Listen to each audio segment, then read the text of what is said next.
Hi everyone, my name is Rachel and welcome to the French Seams. Thanks very much for joining me again for another video. This is a Friday Sews video, so as always a huge thank you to Jen from Today in Jen's Sewing Room for setting up this fabulous hashtag. If you are new to my channel, then you're very welcome, and if you're a regular viewer or subscriber, then welcome back.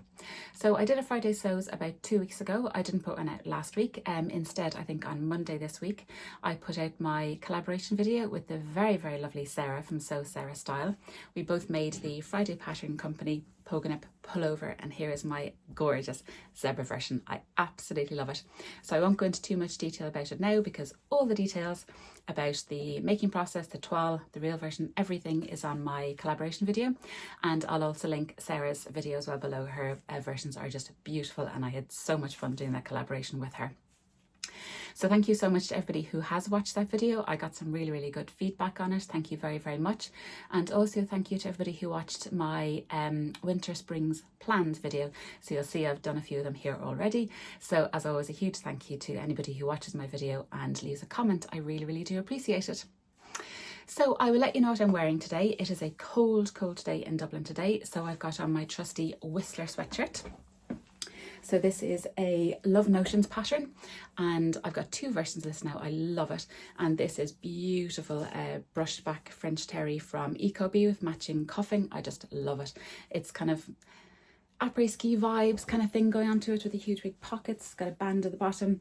Absolutely love this. Really enjoy it. And you can actually make this as a dress, which I think I'm kind of curious to try. Anyway, that's a story for another day. I digress. So I've got quite a bit to get through with you today. I've been buying a few little things. I've signed up to a new class, which is very exciting, which I'll talk about. Oh, obviously I have a crochet update for you, and I have made, well, I've definitely made 3 things, and then I've kind of made 1 thing, which I'll show you as well. So I will just get started, shall I?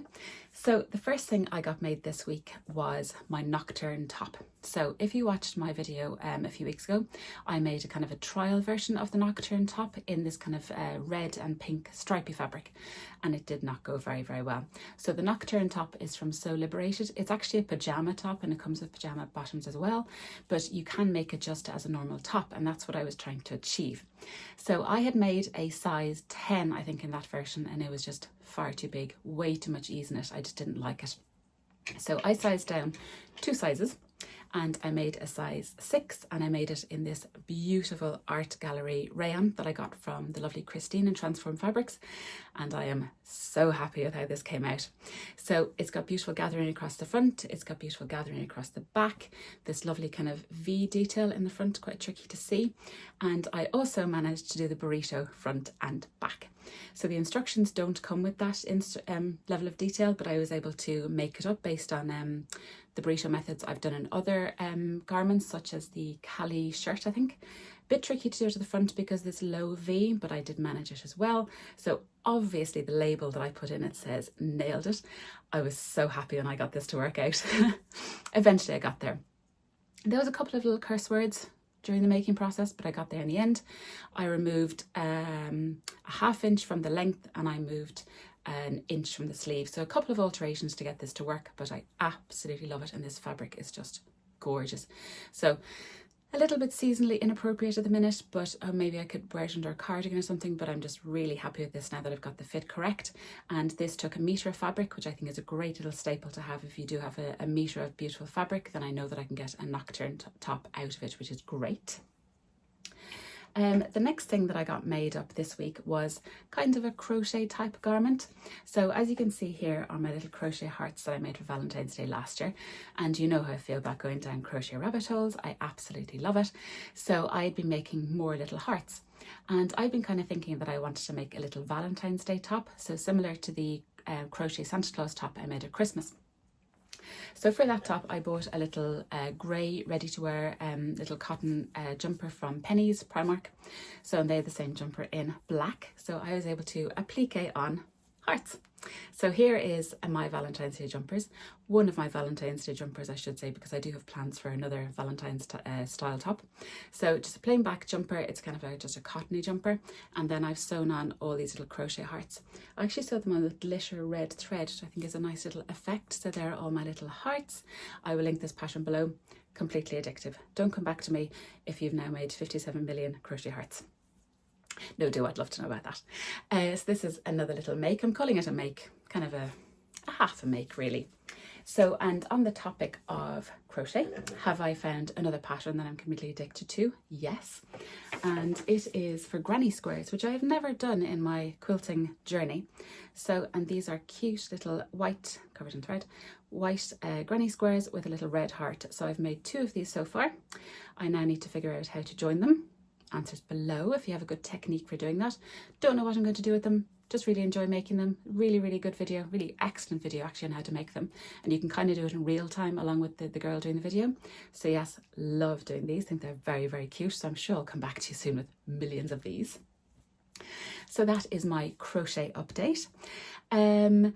So yes, I've started a class. So I kind of mentioned it a few weeks ago that I bought a sewing bag for my brother's sewing machine, so my lighter machine than my Juki, and a little kind of tool bag. And I was very cagey about the details, but basically I have signed up to a beginner patchwork class. So I'm very, very lucky. The local school to us does adult education classes, and this time 7 years ago, I signed up to a dressmaking course. And we all know where that ended up. So when the leaflet came out for this term's classes, I saw they were doing beginners patchwork. So I said, right, it's a sign, let's do this. I've been teaching myself through the University of YouTube, through you lovely people, through Instagram. But I was like, there's nothing really to substitute an in-person class. So I signed up. It's every Monday night. I thought it was 6 weeks. It's actually 10 weeks, which now makes it amazing value. So, and I've been to 2 classes and I absolutely love it. So I can walk down with my sewing machine. It takes 10 minutes to walk down. Brilliant. And we've been doing gorgeous patchwork. So this is kind of to a view of making a kind of a sampler quilt. So, and I am loving it so far. So, apologies, needed a cough. So the first thing we did was little English paper piecing hexes. So I'll put it up this way. So I was able to fussy cut a little artichoke. I just randomly picked up this fabric. I just thought it was kind of cute. And then lovely William Morris fabric and then little spots on the outside. So I think that's kind of cute. So I still got my basting stitches in. Still got magazine at the back. This is my English paper piecing, which I'm hopefully will become a block. And the next thing we did last week was rail fence, and this is my rail fence. So it's a block of 4, and each 4 has 4 strips, and then you do them kind of in different directions, and I think it gives a really, really nice effect. So the 2 of these together are going to be the first 2 blocks of my lovely quilt. So if you're interested, I'll keep you posted. If not, I might put a little chapter down the bottom to say patchwork and you can skip through it if you want. I won't be offended. But yes, loving this class. It's so good. The teacher is fabulous and all the ladies in it are so, so nice. And I can just go down and just talk about patchwork for 2 hours. It's marvellous. Because of that, the lady next to me last week had a 1/4 inch foot on her machine, and my brother doesn't, and it's just got the tiniest little gauge in it to show a 1/4 inch, which is really difficult to see. So I kind of had my phone propped up with a torch and everything, but it didn't really work. So I ordered a 1/4 inch foot on Amazon. So I think that's being delivered on Monday. But also on Amazon this week, I also ordered overlocker blades, which I'm in dire need of because my overlocker is completely blunt. It's like a spoon, so I always have to cut my seam allowance before overlocking. Such a dose. So I bought overlocker blades, which I need to replace, but I need to find a screwdriver to unscrew them because the one I have, the handle keeps spinning. Anyway, too much information, so I need to replace those. The other thing I bought was a free motion embroidery foot. So I've been doing great work on these. So this is just a total generic one, but it fits my Juki perfectly. And I've been having a little play around with it. And I put this up on Instagram and I got some great little tips on people who are free motion embroidery experts. So I'm keen to kind of get this started. I just thought it's a bit of fun, really cute. And yeah, this is only a couple of euro. Apologies, I've got a frog in my throat today. So they were my little Amazon purchases this week, which was great. So that's my patchwork and my crochet. So what else have I been doing? I've been kind of thinking about replanning my sewing room. So my sewing room is quite small. It's only about 2 meters by 3 meters. It's very, very small, and it's also where I work. And I've just basically run out of space entirely. So I've made up a little plan, here we go, of what I can do with it. I know this needs painting, this needs painting, everything. I watch YouTube videos and people have the most beautiful backgrounds and their rooms are so beautiful, and I'm incredibly lucky to have this room, but it's just too small and the space just isn't being used to its full advantage. So been talking to my husband, we need to get the ceiling sorted, we need to get a plaster out, we need to do all this kind of stuff, but I'm really keen to get this space much more usable, to have one machine here, maybe a little fold out ironing board, all kinds of really clever space saving solutions, which is great. Obviously another Calyx, because hello, I think we keep the Calyxes alive and well in IKEA, don't we, as a sewing community.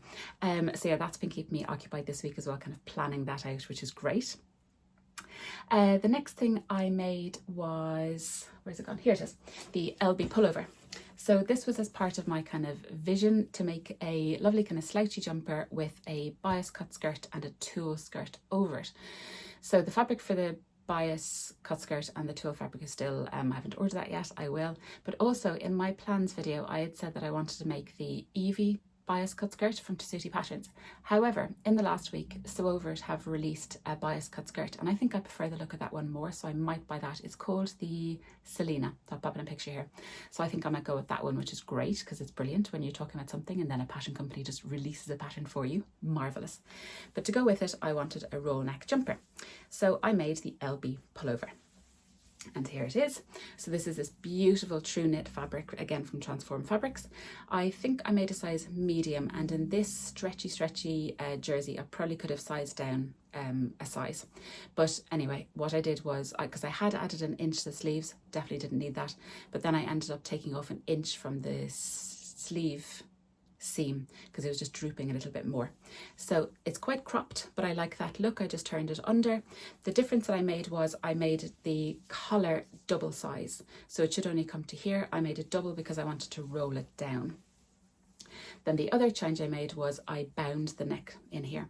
So my overlocker did not like sewing this neckline because it was trying to go through 4 layers of this fabric. It did not like it. See previous mention about overlocker blades. So I just used bias binding and I just bound the edges, which I think actually gives a lovely finish. So they're all bound, and then I've popped in a label here that says can't stop, won't stop. So I can see the back from the front. So I think it looks quite nice, and it doesn't really add any more bulk, which is great, and I just think it gives a super neat finish. The rest of the seams were okay, it was just that really thick one. So this is my LB pullover, so looking forward to styling that, but I think it looks really nice with jeans anyway. And the next thing I got sewn up was, oh yes, this is probably one of my new favourite makes. So I don't wear a huge amount of dresses. I wear them to work, but not a lot of kind of floaty dresses. Again, seasonally inappropriate in January. But I had always wanted to make the fringe dress by Chuck and Notch. So I had a day off work during the week and I said, right, can I get the fringe dress done in a day? And yes, I did. It was great. I just loved sewing it. The fabric is my Nerida Hansen fabric from Crafty Studio, and it's a cotton poplin, and it was beautiful to work with. So I made a size 8 grading to a 10, and that fit me perfectly. I added 2 inches to the bodice. I didn't add anything to the skirt, so that kind of made the whole thing a bit longer, and I'm really glad I added the length to the bodice, and I absolutely love it. So here is my fringe dress. So I end up doing 4 buttons on the placket just because I lengthened it by 2 inches, and I was able to use the most beautiful buttons. They're the ones that I got from the Beyond the Pink Door Advent calendar. They're the Pigeon Wishes buttons. I'm trying to find out the packet. I don't, never mind.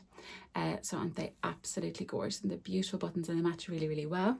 So I did the little tab on the sleeve. I put in this fabulous label. It says no toile club because I didn't do a toile and I got away with it. I've got the ties at the back, and then of course it's got pockets as well, and then it's a lovely kind of dipped hem at the front and then goes up at the sides, and I absolutely love it. The fit is spot on. It was such a nice make, really good instructions. Took my time on it, making it, just pottering away to myself, having a lovely sewing day. I listened to a few sewing podcasts. It was just so lovely, and I really like it. And I'm wondering now, will this be my Stitch Festival dress? If not, I'm going to make 10 more fringe dresses anyway. Absolutely love it. So gorgeous, and this fabric is just beautiful. I've now been looking at her website and she has the most gorgeous fabrics. They're so lovely. So yes, I was quite careful with pattern placement on these kind of things. That could have been a little bit dodgy if there was a misplaced little splodge which looks like a hand, but I think we got away with it. So yeah, love that. So they were my makes this week, so I was actually quite productive, which was really, really great. So what else am I doing? So I'm just having a quick look to see if I've mentioned everything. I think I have, which is great. I will now talk about my plans for the coming week. So tomorrow I'm meeting up with some lovely, lovely ladies. So I'm meeting up with the lovely Benita, Agatha from In Agatha's Cottage, and also Amanda. And we are all going to Carlo Fabrics, so I can't wait down to see Catherine's shop. So I've made a good few purchases from her shop. She has an online presence and a bricks and mortar shop, and she has the most beautiful stuff, so I can't wait to go down, have a chat to her, meet some lovely sewing people, and maybe purchase some fabric. We'll see how we go, but I'm looking forward to that. I've got my patchwork class on Monday, which I'm really, really looking forward to, and my plans for this week are to, just one plan, are to make up my heather dress. So the sew over it heather dress in this beautiful blue ponte. I've got the pattern printed, I just need to stick it together, and I'm going to attempt my heather dress this week, so watch this space. That is my plan for the week. So I think I should leave it there for now. Thank you very, very much for joining me. If you'd like any more details on any of these, please, as always, leave me a comment in the box below. You know how much I love having the chats. I love hearing about what you guys are sewing, and if you have any tips on the heather dress. If you like this video, I would love it if you would give it a thumbs up, and I would also love it if you would consider subscribing. I hope you're all well. I hope you all have a lovely weekend and get time for some lovely, lovely sewing, and I will talk to you all again very, very soon. Take care, everyone. Bye.